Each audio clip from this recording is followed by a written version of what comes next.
Okay, let's continue. So, the solution, we have a quarterly rate, and this time we are going to represent it by Q. So, we have 0.12 divided by 4 is equal to 0.03. And then the monthly effective rate is M is equal to 1 plus Q raised to 1 over 4 minus 1.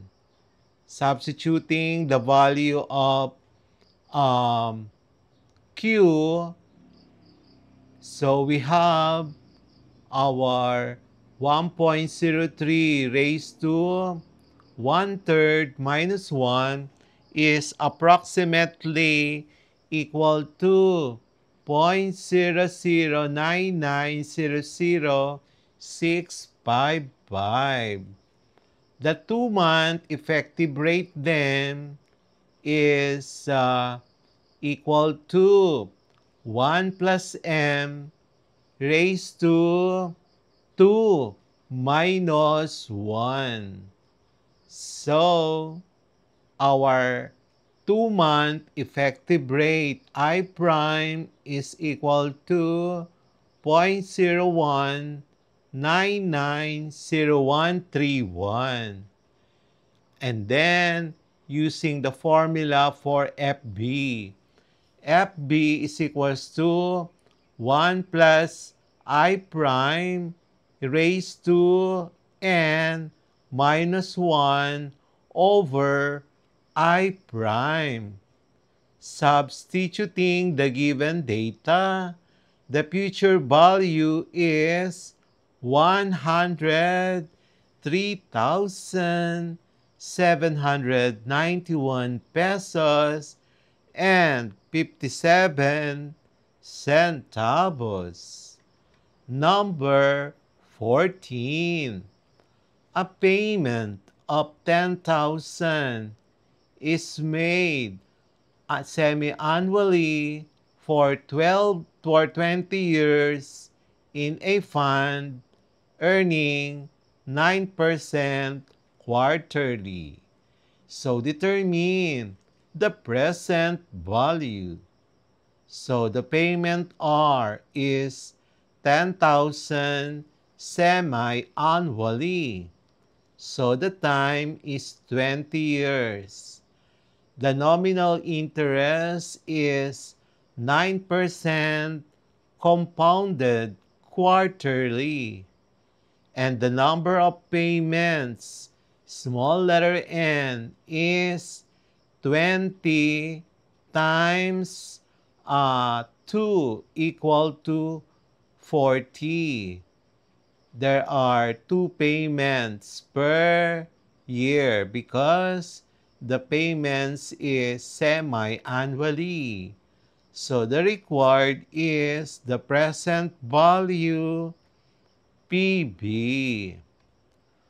Now the solution, quarterly rate Q is 0.09 over 4, and that is 0.0225.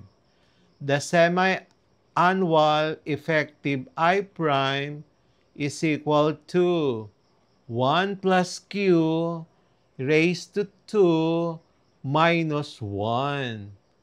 Substituting the value of Q, the answer for the semi-annual effective I prime is 0.04550625.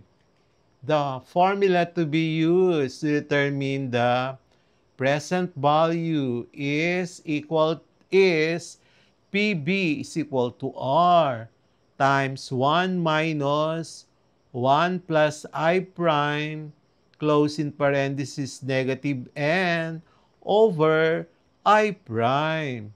Substituting the values, the final answer, The present value is 182,693 pesos. Number 15. A retirement annuity pays 150% annually for 20 years with the first payment deferred for 4 years. If the interest is 10% compounded annually, what is the present value? So, given R is 150,000 annually, pesos annually. The number of payments N is 20. The first payment deferred K is 4 years. The interest rate is 10% per year. The present value at t is equal to 0, PB. The solution, so the PB of the immediate annuity at a time just before the first payment. So the PB is equal to R times 1 minus 1 plus I raised to negative N over I.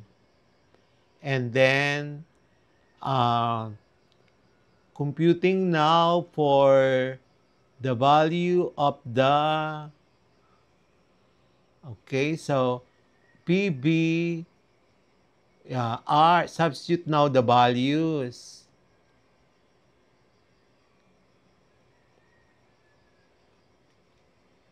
So substituting now the values, we have the present value, which is 872,231 pesos and 79 centavos. Okay, so take note that our PB immediate is to be multiplied by 1 plus I raised to negative 4 because it is deferred for 4 years. Okay, so look at this solution for PB. The present value at time equal to 0 is actually PB immediate times 1 plus I raised to negative 4 or the negative K. Next, number 16. A company promises a bonus of 50,000 pesos annually for 6 years, starting 3 years from now. If interest is 8% compounded annually, find the present value. So we are given payment are 50,000 annually. And then the number of payments N is 6. First payment starts in 3 years. Therefore, the defer K is 3. And the interest rate I is 8% per year, which is 0.08. So required present value at time equal to 0, the PB.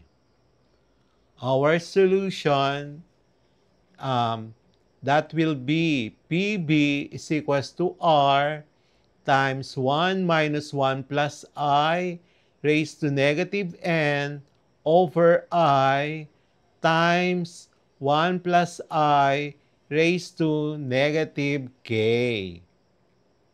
And then substituting all the values, our k is 3, and then our n is 6, and then the PB will then be equal to the final answer. The present value is 183,489 pesos and then 55. Okay, so we have that value. Number 17.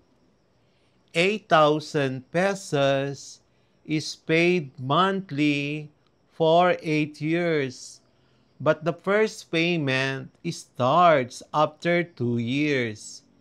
If the interest rate is 6% compounded monthly, what is the present value?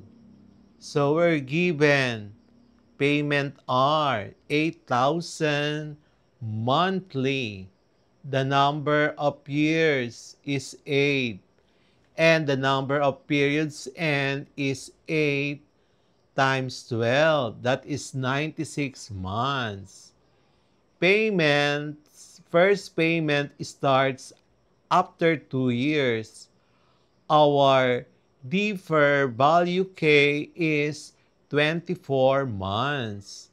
And our monthly interest rate is 6% over 12, which is 0.005. Required the present value at t is equal to 0.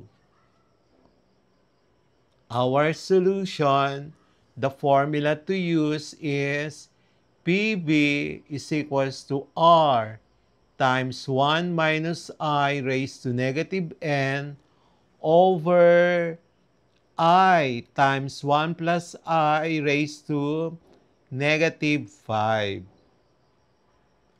So, the final answer, the present value, substitute the given data.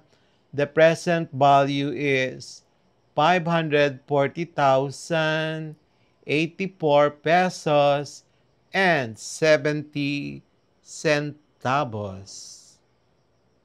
Number 18. A student loan requires quarterly payment of 15,000 for 5 years, starting after 1 year. If interest is 9% compounded quarterly, find the present value. So we are given payment are 15,000 quarterly. The number of years is 5. And the number of payments is 5 times 4, 20. The first payment starts after 1 year. Therefore, our defer K value is 4 quarters. And then, the quarterly payment interest rate is 9% over 4 equal to 0.0225. We are required to determine the present value at a time equal to 0. We will have the next part of our quarter 4 numbers and algebra lesson Roman numeral number 3.